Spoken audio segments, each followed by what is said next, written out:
Okay, welcome to another episode of Car Guy Confessions with Jeff Smith. We're at an undisclosed location again. They actually blindfolded me, brought me out to someplace in Camarillo. Steve, where are we? We are in beautiful Camarillo, California. Basically, we are guests, and behind the veil, we have arranged, the gentleman who owns the collection, his name is Lefty, and his son, Garrett. And I've worked on many cars from his collection. And Hot Rod Magazine, I told editor John McGann, hey, you should do a little expose on the ultimate collection. What's the ultimate collection?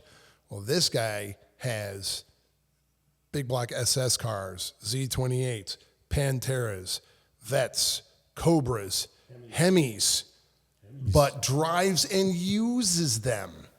So is that ultimate? In somebody's book, probably is. Because really, the sad part is when you see these big collections, they sit, you know, and maybe they take it out. They go, well, I have a designated guy who goes out and drives around the block to make sure warm it up. Okay, that's great, but you know, that's kind of like enjoy them. It's not the same thing. Yeah. So what's going to happen is a little later we're going to drag editor John McGann from the photo shoot.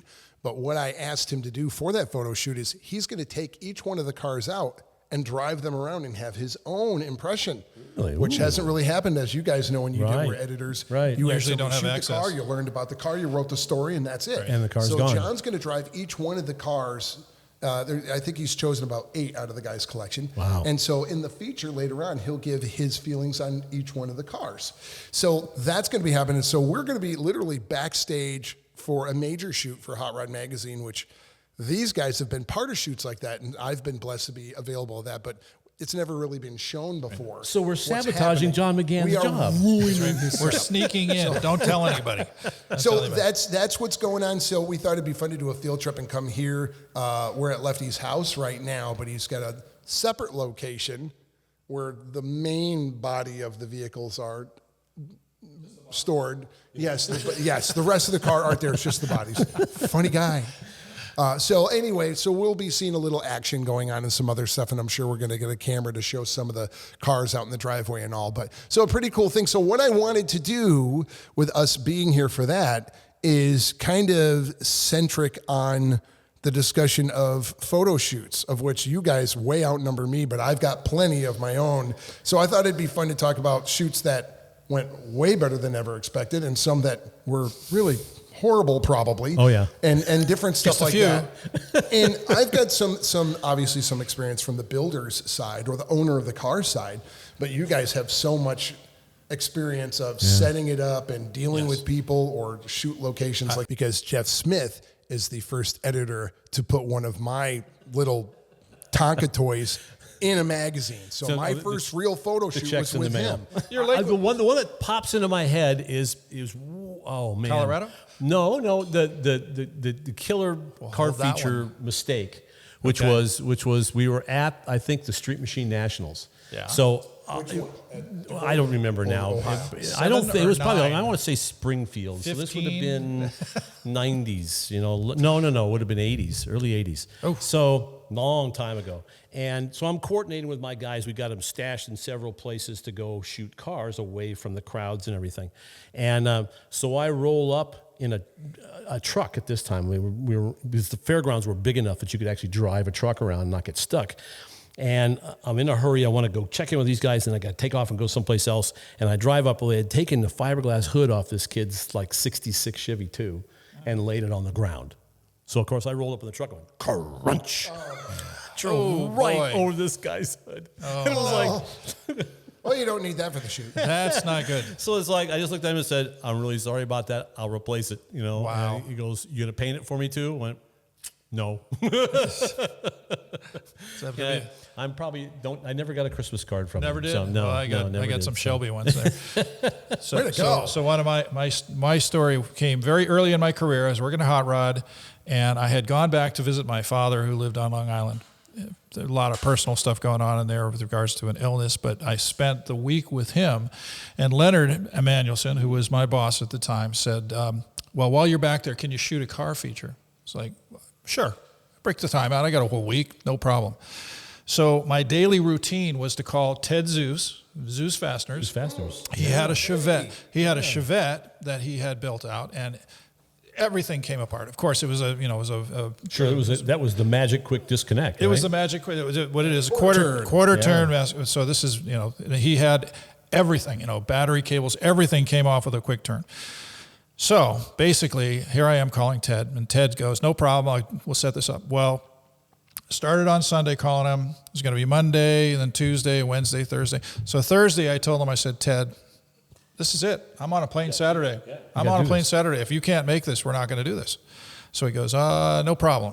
So I'm in one of those giant early 80s town car. No, it was a Thunderbird. That's right. It was a Thunderbird. Oh, which my is God. almost the size of a town massive car. It was pretty much the length of Long Island. Right. But anyway, so I go and I'm driving this thing around. But he says, we'll meet in the center of Long Island.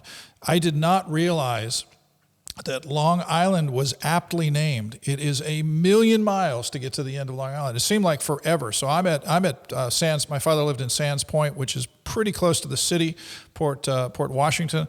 And he says, well, we'll meet at like Santa Marichas, which I'm probably butchering the name.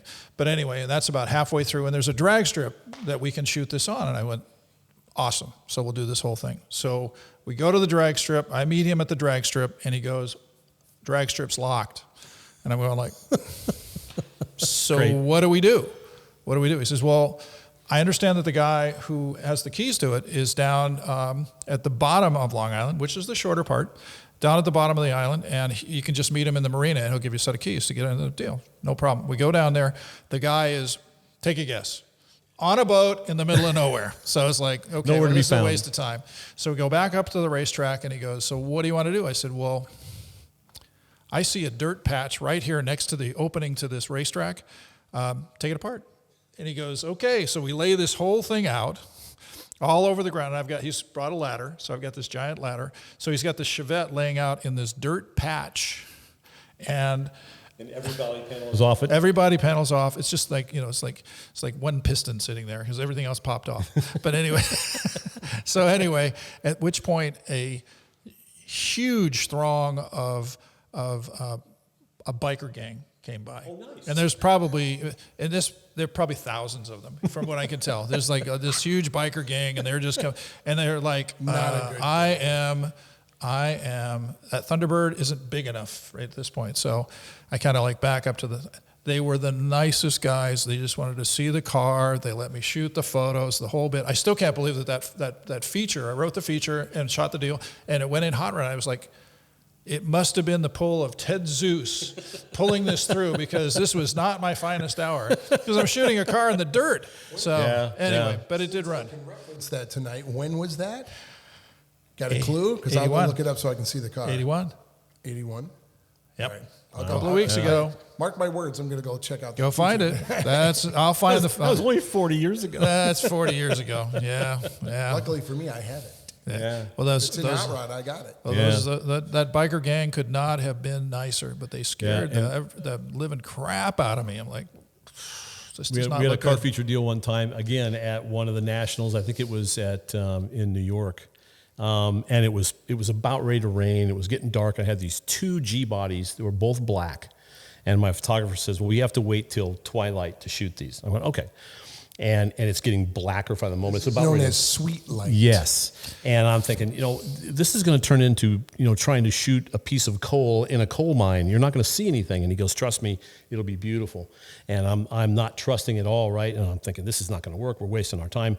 So we roll these cars in. We do all this stuff in this beautiful little area where the green of the bushes and stuff just exploded, because it was right at, there was really no direct sunlight at all, and it was just a little bit of light in the sky, and it was spectacular. That was just, so that's when you learn you learn to trust your photographers, and then just say this is going to work. How many times did we shoot in that crappy little photo shoot area next to the Peterson building on studio? The studio. Oh yeah, I have a good story about that too. Oh my God, you tried to put a top fueler into this.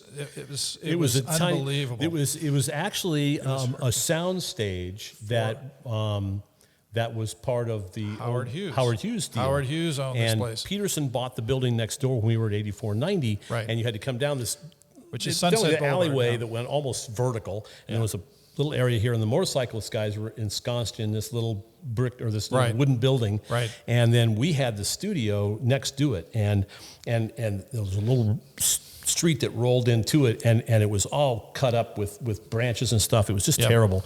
And I complained about it for a long time, and it finally got fixed, but it was this massive big door. And the worst thing that happened there was we would shoot. You never want, when you're shooting photography, especially in the studio, you don't want to use direct light. You want to use indirect light. So they would shoot the lights up to this big canvas piece they had on the top, and it had a big a light box, like a 2-inch square tubing that probably weighed 500 pounds, and then they stretched this muslin over it and then shot light through it.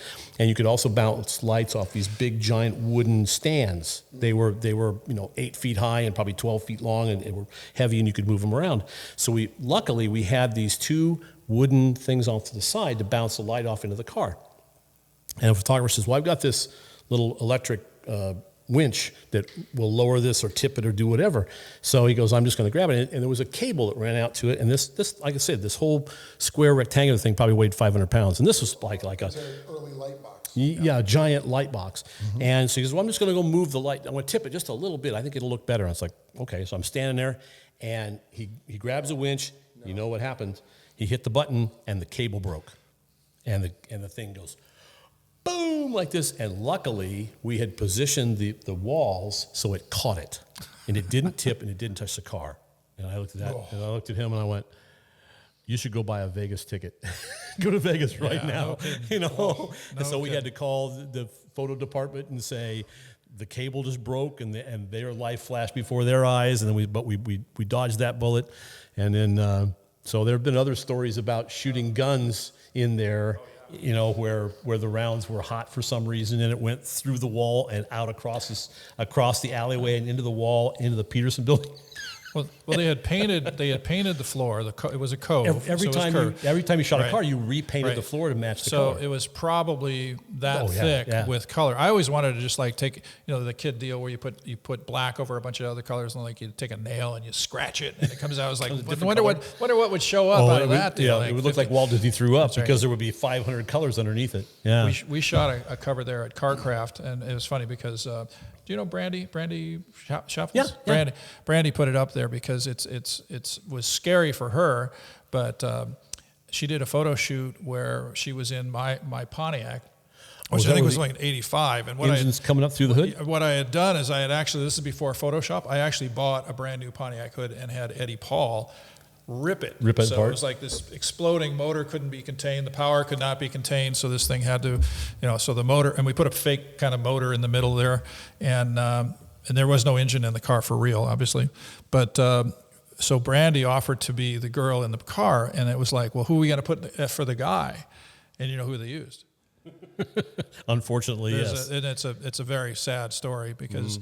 Let's not use his name. Okay, the gentleman is in jail. A photographer at Peterson for murder. Yeah. So Brandy. She's sitting next to him in the car. She's sitting next to him in the car, and it was like she ran it on Facebook, and all these people kind of came out of the woodwork talking about how crazy that was because at that point, I don't know what had happened, but she was sitting next to a future felon. Anyway, I have a good photo shoot story.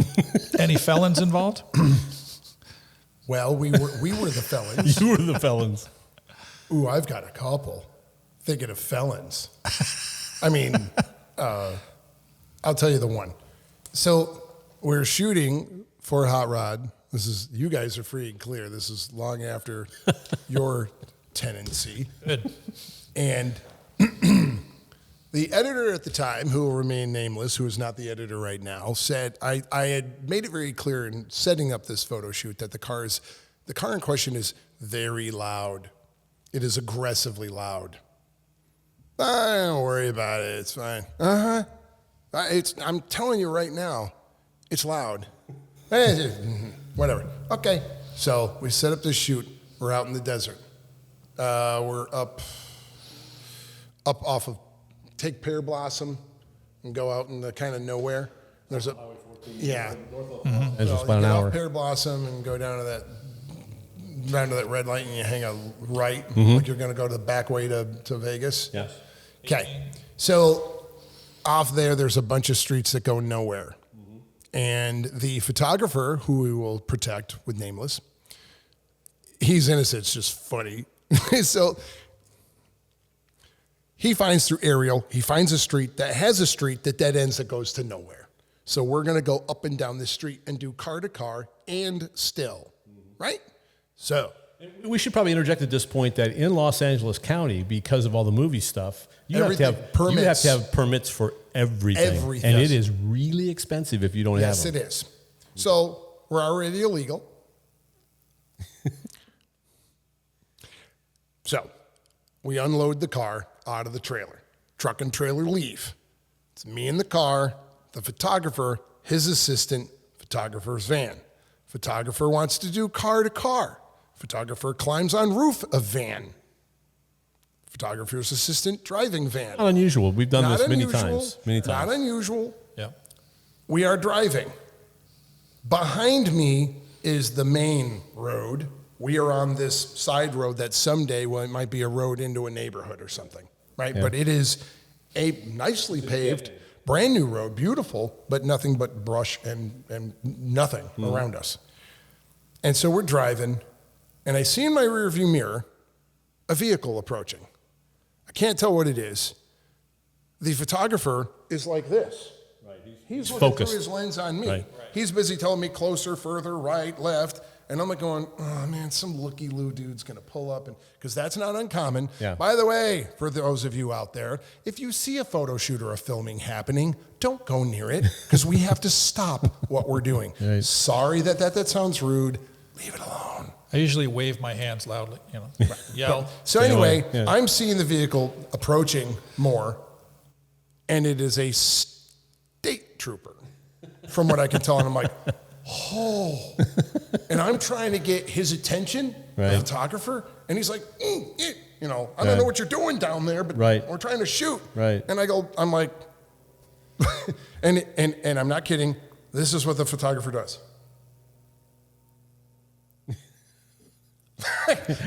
Ruh-roh. So I see him go bang, bang, bang on the side of the van, like slow down. Yeah. So we stop. I pull the car over, shut it off.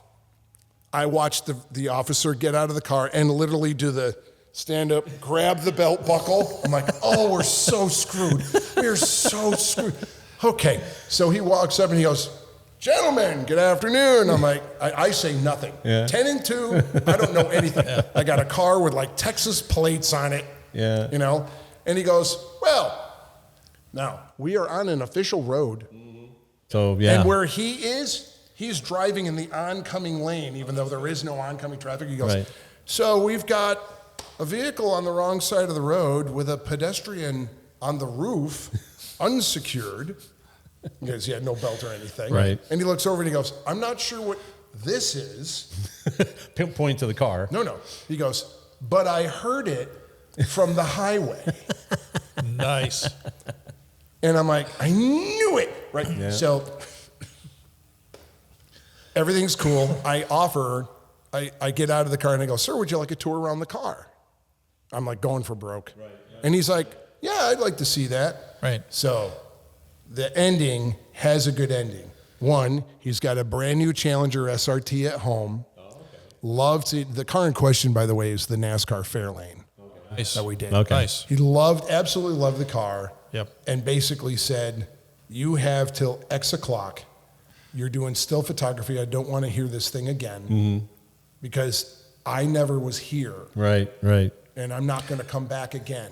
Right. You lucked out. I'm like, yes, you did. You got lucked out. That could have had multiple violations. Oh, yeah. So we did still photography. By the way, we got fantastic shots though up until that point. Yeah. And some of them were used and beautiful. Nice. Beautiful. But it was when I watched him grab the belt buckle and get up out of the car, I'm like, oh no. What do we got Pull here? the Barney Fife deal there. Yeah. All right. We've got an unsecured citizen on the roof of the vehicle going down the wrong side of the road. I'm snort and rub his nose on? No. There's been fun to there's 100 stories of keep going for another week. Things that are debacles sometimes, and other times you think is going to be a mess, and it turns out to be really good. So, yeah, lots of stories like that. So one of the things I like to do is always assemble an engine with ARP bolts, and it's not just because they're sponsors, but because it really does work. And the stuff is fantastic. I never have to worry about it. Steve, you building cars too? Yeah, actually, it's part of my baseline design plan when I'm building a car that's going to be shown or featured in a magazine. It's part of the plan, right, to have that little bit of diamonds all over the engine bay or in the suspension. Yeah, the stuff is beautiful. I remember a long time ago, I built the first time I ever touched it, 69 Z28. All of the water jacket holes had stripped out, and I learned about ARP studs. So check them out at arp-bolts.com or check out their catalog. You'll find everything you're looking for. All right, so we're here at an undisclosed location in Camarillo. It's actually Lefty here. This is his place, and his son Garrett. And you can probably hear the 70 Z28 in the background. So what we've done here is we've basically sabotaged Hot Rod's photo shoot, decided to come in on top of the whole thing, kind of crash the party. So what we thought we'd do is tell you a little bit about Lefty's collection and then talk about some of the cool cars he's got, because you've got quite a few. So let's start with, how did all this really start? Because you said you were a car guy when you were a young guy.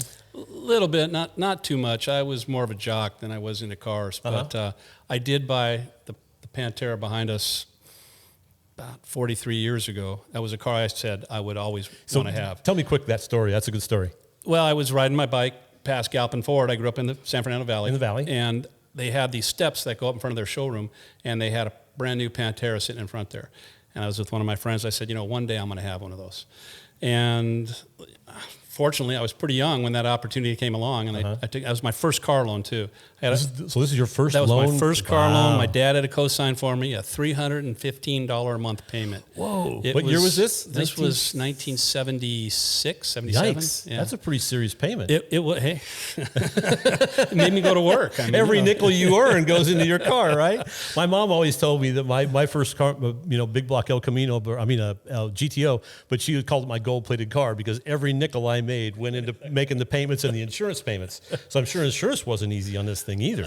My dad helped me out with that. Okay. The funny thing was, the first thing I did, I went home and cleaned out the garage and put my car in the garage. Right. And then anytime I'd go out or go on a date, I would take my mom's car. And my dad said, "What are you doing? You have a car." Yeah, this cool, right? And I told him, "I don't like driving that. I'm in the parking lot."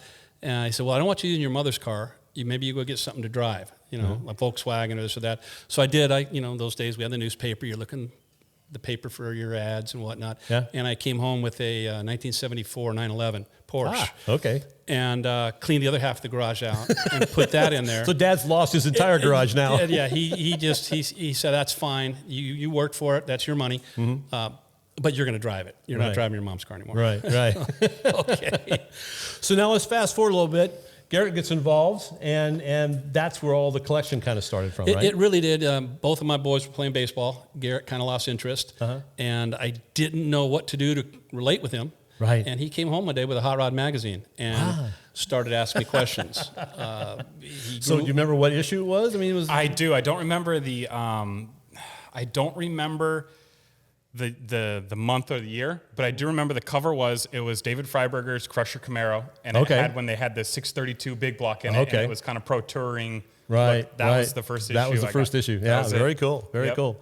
So you come home with the car. It's like, so we start looking for a car? Yeah, I kind of hounded them. I'm a internet hunter, so I was constantly on eBay, Craigslist, all that stuff, and I was just hounding them. And finally it's like, okay, let's go look for a project. Yeah. So you told me about looking to see an El Camino, right? We did. We went all the way out to Riverside. We were driving all over, and we just couldn't find anything that really appealed to us. And we had just gone all the way out to Riverside. It was a pretty nice El Camino SS. Thought we were talking about it all the way back, and got a phone call right as we were coming down the 118. And it was from a girl I knew in high school. And she called and said, "I'm going to sell my dad's Camaro. I've had it all these years. It's sitting in the driveway, rotting away." And he had bought it brand new in 1967. 67. And it was just sitting there, and we said, "Okay, we're going to come by." We pulled off the freeway. Her exit was right there. Oh, really? Yeah. Oh, so that was fortuitous. On our way home, we pulled off, and made her the deal. Went that afternoon, got our car trailer, and came back and took it that afternoon. And that's this red 67. That's on that one right which there. is RSSS, right? Well, it is now. Okay. Okay. It just kind of kept morphing into something else, okay. which was great fun. Sure. We talked about it. We made plans. He'd do a lot of hunting for parts, this and that. We'd bounce ideas. Yeah. You know. So what was your plan for the car? You know, he came to me and he said, we can either go daily driver, you can drive it every day for high school, or we can make this thing cherry. And I just said, let's make it cherry. Let's go for it. Right. So, which actually is hard to do because you don't get the chance to drive it. Exactly. Right? Yeah, but you know what? It was and then once it's done, it's so nice, you have to be careful with it. Exactly. But the process was so fun, and being able to take it all the way down to metal and just build it back up, it was worth it. You know, there was days where I regretted it and said, I wish I could drive it every day. But looking back, I don't regret it. Yeah. It was worth it. Yeah, very cool. So then that led to what? The next car was what? The next car was actually an El Camino. We went back to that. Okay. That we were going to restore. And somehow it got hijacked. And next thing I know, there's an LS motor in it. There's all this suspension on it. Yeah, there you go. And he's autocrossing. Oh, really? Yeah, with an El Camino. Yeah, that was my first introduction to autocrossing. Excellent. Yeah, it was What year El Camino? 1970. 70. Yeah. And you put like a LS1 in it or something like that? No, I went the broke man's route. I bought a truck motor. Excellent. Yeah, excellent. exactly. Okay. And then we did that, and I got like an iron 6 liter, something exactly. like that? It was an iron 6 liter. It's actually an LY6 that has the square port LS3 heads on it. Okay. And then decided that wasn't enough, so we threw on a turbo, and it got a little nuts. Yeah, turbos on the autocross, that's difficult to drive Yes, because power curve is like a light switch, right? It's nothing and then everything. Yes, Yeah. I learned my lesson. Now what I autocross is NA, and it's much better. Because what it is, it's a linear power curve. Exactly. You know, which is much easier to drive than light switches. You know, Exactly. imagine trying to drive a car where the power is on or off like that. It's really difficult. So then when you watch like the 70s road race guys, and what that really is how good those guys were, because those were horribly, light switch type of cars. Yes. So where do we go from there, from the autocross El Camino? That was all his idea. Well, Garrett, who was constantly reading, which was great because I could never get him to read when he was in school. So I thought this was really a good thing. He would just look at this one. I can't remember if it was a Super B. He found a Super B, which I think the 69 Z28 was the next one, because that was one of our like dream. Yeah. I remember when I was a kid, even when we had the 67, a 69 Z28. My dad had a Z28 in high school. It was a 73. And I just loved the 69 body style. And he did too. That was kind of one of his dream cars also. Okay. And it wasn't very hard. No, and it didn't take much convincing. That's the one good thing I'll give myself credit for is I've been able to find good deals on stuff. And found that one in Texas. Yeah. And I hired one of those companies that go look at it for you and they evaluate the whole thing. Okay. And it came out to be really clean and made the deal and shipped it here. Hopefully you can hear that in the background because that's the Z28 with a lot of compression. Yeah, that when we just finished that one, it turned out really, really nice. That's the 70. So where did that one come in the mix? The fella that was doing some of the work on Garrett's Corvette that he races now for his LS stuff said, I've got a line on a couple more Camaros if you want to look at them. And we didn't really have anything for a project right then and there and thought, okay, let's go look. Yeah. And this guy had them in storage areas. I actually bought that and a 69. Wow. So the 69 is a lot of parts. We're going to actually resto mod that kind of thing. But that's where we found that one. And I like I said, I had a 73, which is that same Gen 2 style. Same body style. Yeah. And I thought, you know what, this is right back to a little more detuned than this one, though. One of my best friends in high school had a 70 Z28 with an automatic, and that car was bad. It was really bad. Yeah, great cars. So I was just one that some of these cars are stuff that either I drove or my friends had, and I thought, we'll stick kind of that theme of stuff we used to have. Yeah. So I noticed the Hemi car. We have to talk about that. So let's talk about the Hemi car. Okay, the Hemi car was interesting because I had always wanted a Hemi car. And I'm the one that said I want, and of course, Roadrunners, Challengers, they're just priced through the roof. Sure. And there's, Mr. Internet Shopper. I kind of put that out of my mind. That won't happen right now. There's too many things going on. And he comes home and said, Dad, I've got your Hemi. And I said, what are you talking about? And he has the whole ad. Now, it was in New York. So it was like, 66 in New York. But I said, okay, look into it. But a satellite. It was which is a cool body style. Again, and it was affordable. It was a guy who it was his high school. Because usually you use the word Hemi and affordable. They don't go in the same sentence together. They just don't. Yeah. No, but I know they've come up a little bit since then. But the satellites and the Cornets were they weren't popular. Right. They're grandma looking cars. They're very sleeper. Right. And a lot of people wanted that flashy GTX, Roadrunner, Challenger, Charger. Right. So when I found that, I go, this is in our price range, and it's a 426 Hemi. It's a real Hemi car. Yeah. And to a certain extent, it's almost an advantage because if you go to a show, everybody expects to see the Hemi Cudas and stuff. They don't expect to see a Hemi satellite. That's what I love about it. And a 4-speed, which makes it even more fun. That's what I love about it. And that was all original car too, right? Yeah, it was a guy's high school car. He yanked the Hemi out in high school, put a 383 in it, and drove it around. And he was fixing it up, trying to but kind of lost interest, and it was running, but all the trim was off. The interior was crap. Okay. And he just said, I want to move on. Yeah. I said, okay. Wow. Let's do it. We built the original Hemi and then put it back in. Yeah. So that was one of the things we look for. We try to find everything that's all numbers matching. Sure. That's just more fun. Yeah. It's all the original absolutely. stuff. Sure. And so that when he said, no, this is the original motor, here's all the documentation. He had a whole book on it and everything. We checked and the whole thing about all these cars are you drive them all. Oh, yeah. You drive them all. That's what, in fact, that's what John's doing right now. He's out taking each car and driving it and saying, and getting his personal evaluation on them too, which is very cool. Me, him, and my other son on Sundays, we all just pick something different and go down the coast or go here or there. That's great. That's super. And try and keep all the juices flowing. Right, exactly. And that's what cars are made for. They're made for driving, right? I mean, you see them in museums, and it's okay, but it's not the same thing if you just take them out because it's what they were intended to be used for. Yeah.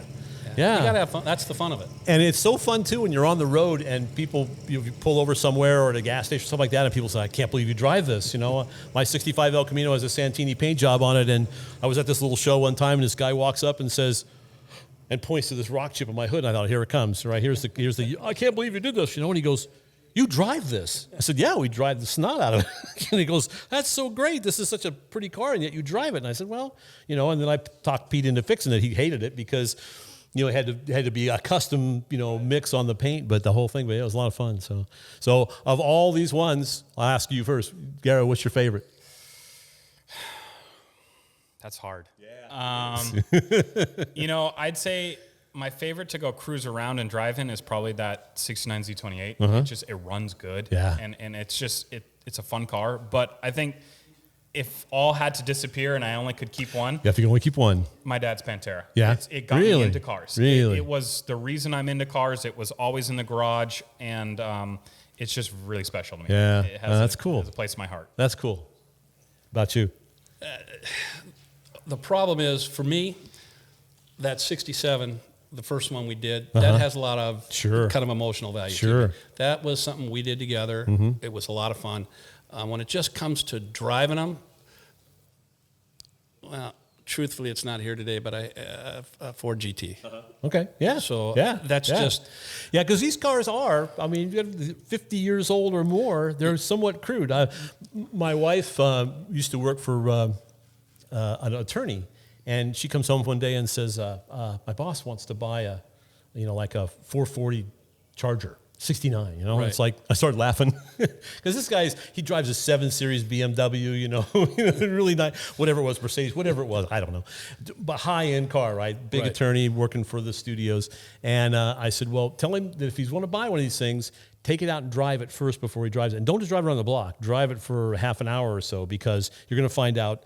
They don't stop very well. Right. They don't turn very well. They go fast in a straight line, but that's about all they do. And they rattle and they shake. And then, somebody like that, he would be very disappointed in the car, right? So that's why your choice is to drive it would be the GT. I love driving the old stuff. I really do. It's a lot of fun. They have a lot of personality. The technology in these cars are so good. Yeah. Oh yeah. And that Ford GT, it's an iconic car. That was the only other car besides this one that I said, one day I'm going to have one of Yeah, those. yeah. It just popped into my head. A fun story for a magazine or somebody would be to do a comparison between that Hemi car and like an SR8, something like a Hellcat, something like that. Yeah. I mean, it's night and day. It's Yes, the it is. difference between the desert and the ocean, that kind of stuff. But they're both Hemi cars, but that's about where it all ends No, too. the technology is amazing. Oh, boy, it is. It really makes is. it fun, Yep. and it's so dependable. Now, Exactly. of course, the downside is if you don't have a computer, you can't fix anything. Right. Instead of getting a little sandpaper and sanding the points or something, and then you're off going again. But That's never going to happen with the new cars. yeah, but it is the way they ride and drive. Yeah, it yeah. is fun. So you really can't. It's like when they do commercials on television now. You notice they don't pick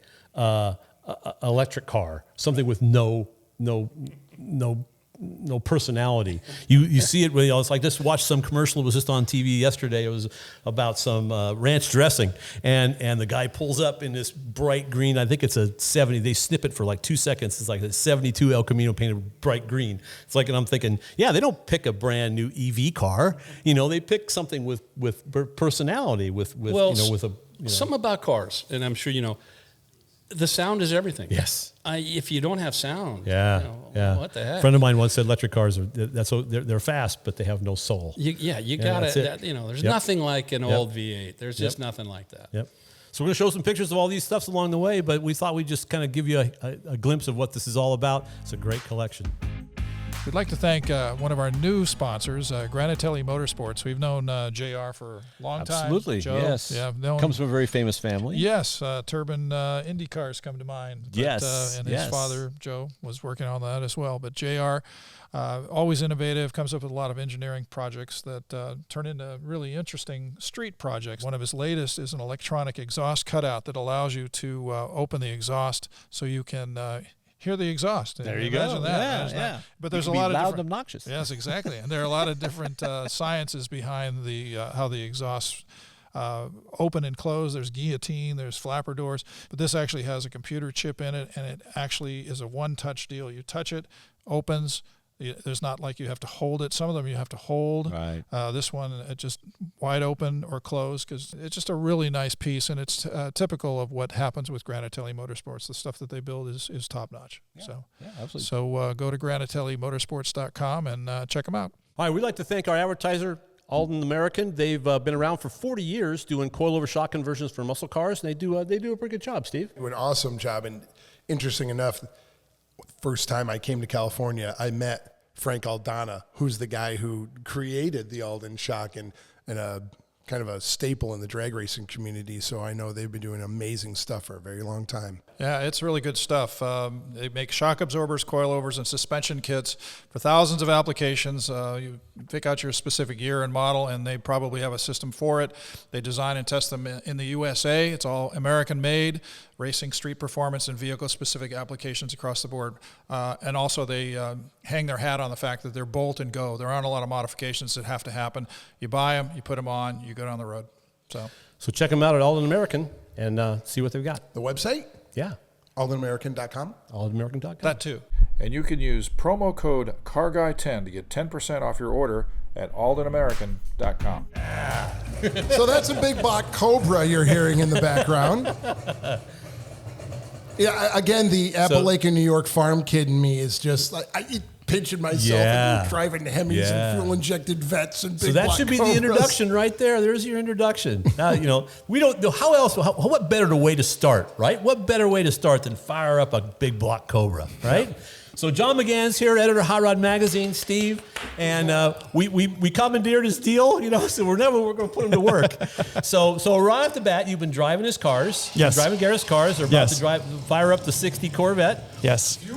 Fuely. 4-speed. Yeah. Mind you. Nice. Red with a white cove. Yeah. And lovely. We did for Hot Rod Magazine a million years ago. We did Route 66 in a 62 that I remember that. used to belong but to. you wanted a different vet, right? Didn't you want a split No, we window? wanted that car. I thought you wanted a split window. Well, no, but I mean, And you couldn't get it, this so was this- Leonard Emmanuelson's car. Oh, it was. It's right. Lenny used to own that car, so it had history with Hot Rod Magazine. He was like, yeah, we got to do this. And real quick story, these things are evil handling cars. Real quick They story. are evil handling cars. So I'm on my way by myself taking the car back to Chicago, and it's raining, and I'm by myself, and I'm coming around this big corner, this big sweeper, and the farmer in front of me all of a sudden jumps on his brakes and turns right. So I lift, and the car immediately goes, poof. So I'm now driving down the highway sideways. So I had to, tell everybody to be careful with this thing, because if you lift in the middle of the corner, the tail's going to come around on you. So you've been driving some cars now. How many have you driven? Well, just the two of them, but okay. the Corvette and then the 70 LT1 Camaro. Oh, the LT1. Yeah. So for those of you, we're probably going to throw some pictures up. Throw some pictures in. Bright yellow. We just finished tinkering on it. Yeah. LT1 4-speed, 70.5Z. What a so lovely it's got example. compression and it's camshaft. a wonderful. Well, yeah. What am I talking about? Yes. John just drove it. Well, that's neat. I'm embarrassed to admit I've never driven anything with an original LT1 engine in it, like the 1970 LT1. So that was like, when they were asking what the first one I wanted to drive, I was like, LT1 car, please. It's just I've been doing some research on different factory performance small block Chevys, and so that's always kind of been. So what is the drive? It's like a 3 mile, a 5 mile loop. What are you doing today? Yeah, it's just basically around the block. It's kind of a big square. Are there any straights? You can get a feel of the car? Yes. Yeah. Now I'm not, I'm driving like a grandpa because I don't want to trash. Well, you should. taking it through the corners. And I would. But I don't do that ever with a customer car. Well, I've driven almost everything that he's about to drive today because they've been through my shop. So I know how special they are and how fun they are. But and I'm excited he gets to. Yes. Yeah, but you don't want to be the guy who comes back holding the steering wheel and going, I'm sorry about that. Right. I don't want to be the. Yeah, you don't want to No, be that you guy. don't. Trust me. Right. Because you had to put it back together. Yeah. So you go from 70 LT1 to yes. 60 Corvette. Yes. Which is a substantial change. Yeah, it was.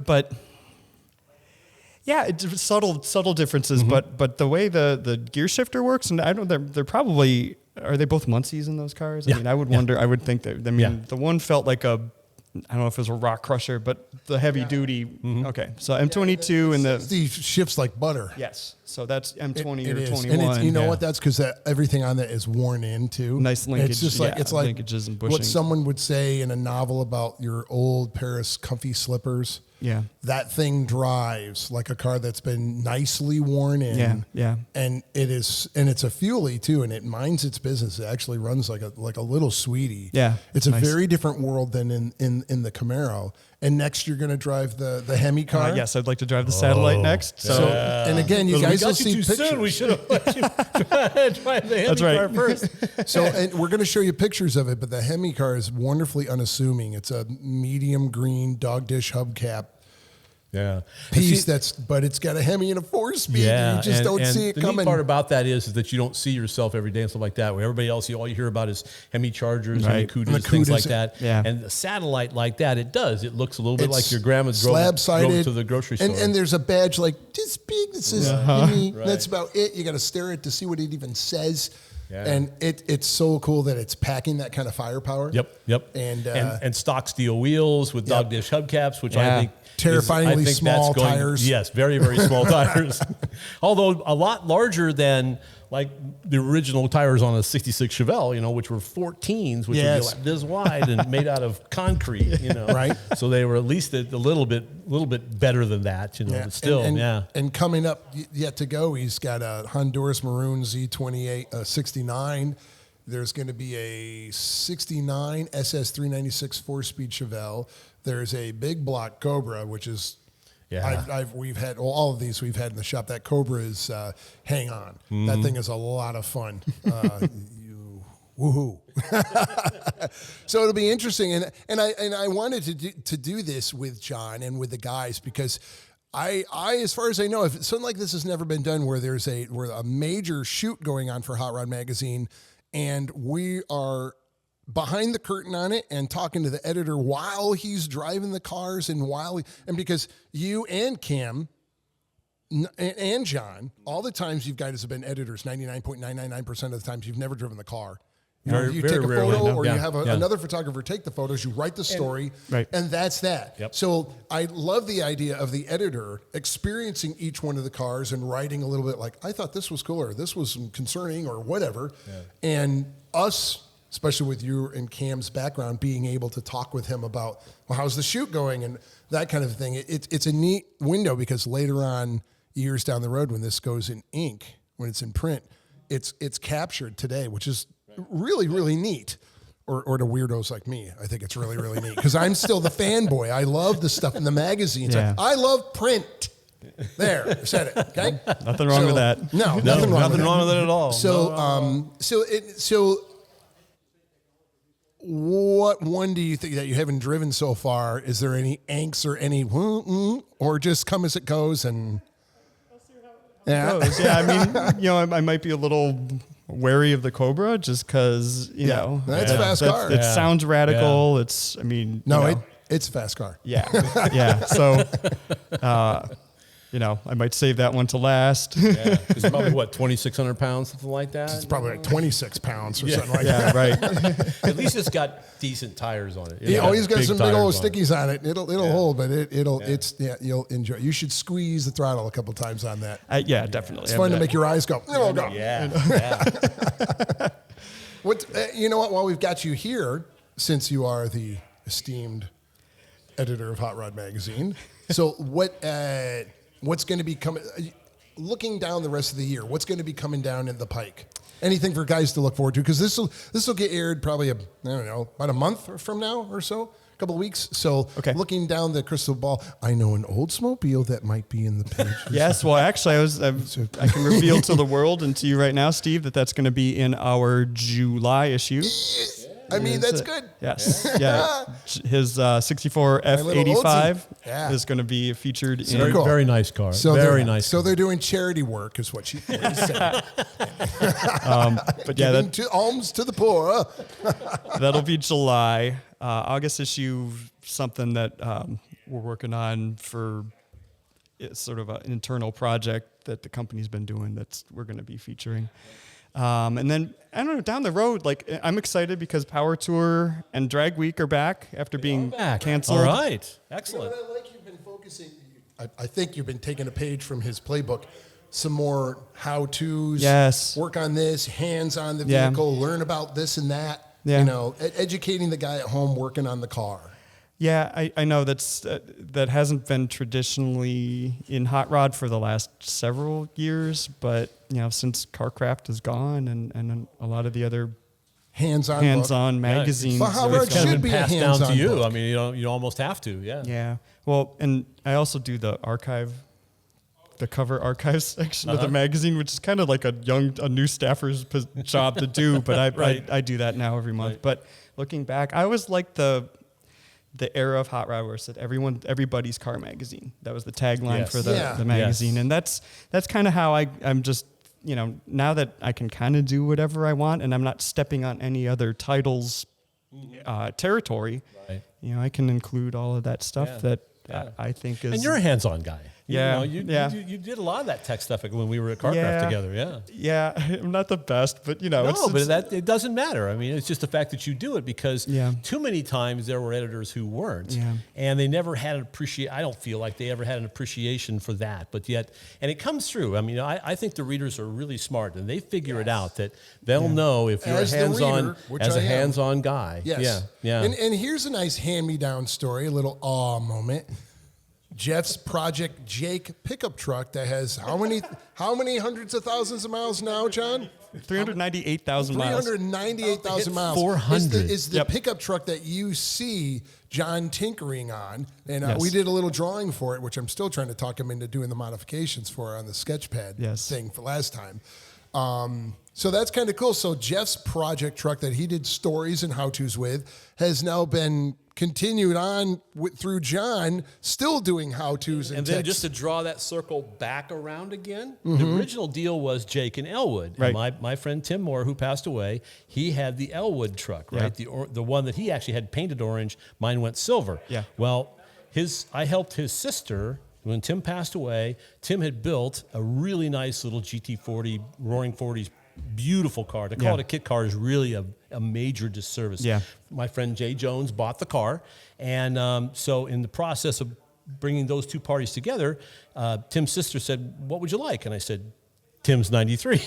Yes. So it's going to come back around. It's awesome. it's out in the desert somewhere. It's a very convoluted you gotta story. do a side-by-side shoot. We shoot that probably together. should. So Yes. so I'm going to kind of resurrect it. It hasn't run in at least 3 years because unfortunately Tim's been gone that long. Yeah. But Can I tub yeah. it? Yeah.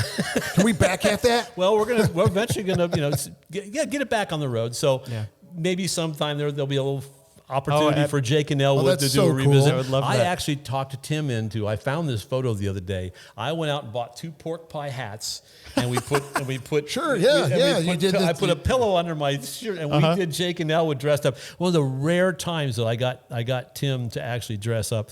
The other quick story was a long time ago at Chevy High.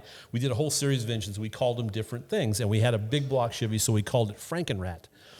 And remember that? Okay, Yes. well, the lead shot was a guy in a Frankenstein costume like this around Jeff the was, engine. by the way, was the king of these photo Weird shoot lead shots. opportunities. And Tim was actually he was the one in the Frankenstein we talked to him costume? in the Frankenstein No costume. kidding. And I was supposed to be there that day. Ed Taylor ended up shooting the photo, and Tim was in the costume. And the only reason I wasn't there was because I was in the hospital with with a kidney stone, did you which do? was, oh my God, God. folded me over. So, and Ed knew it was coming. He knew it was coming because I've been telling him about this. I got this pain back here. And he goes, you better take care of that. Well, I end up in the hospital. Well, so fun story around that one. Anything else for you to share of Hot Rod Magazine? But I know we got to let you get back to the shoot and get back to driving the coolest collection you can get your hands on. And thanks again to Lefty. Yes, of course. Now just plugging away, Yeah. trying to keep the lights on and Well, the bills paid. So hopefully, for the first time, you're going to hear we will plug hotrod.com because that's what you do. But please, Hot Rod Magazine, i.e. the print. Go out and buy the print book, right? Show management that it I'm still a believer. survives. That's Yeah. right. Yeah. Yeah. Well, thank you, We all John. are. Yo, so thanks for coming out. Thanks for coming on. I guess you should be thanking.